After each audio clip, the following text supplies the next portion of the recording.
స్వామి దర్శనం అవుతుందని మీరైనా ఆశీర్వదించండి అమ్మా.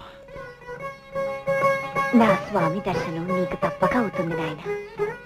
నీ దీక్షలో నువ్వు చేసిన పొరపాటల్లా ఒక్కటి. పరమ పవిత్రమైన ఈ కొండకు అదిగో ఆ పాదరక్షలతో రావటం. ఆ పాదరక్షలు విప్పి చూడు. సాలగ్రామమయమై అణువణువున ఆ పరమాణు స్వరూపుడు నిండి నిబుడీకృతుడై ఉన్న ఈ తిరుమల మహిమ నీకే తెలుస్తుంది.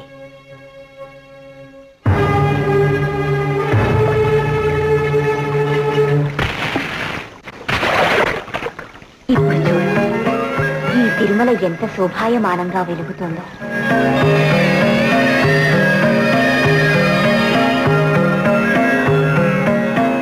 ఇక్కడ సెలయేళ్ళు గలగలమని పారు, హరిహరి అని పాడుతాయి.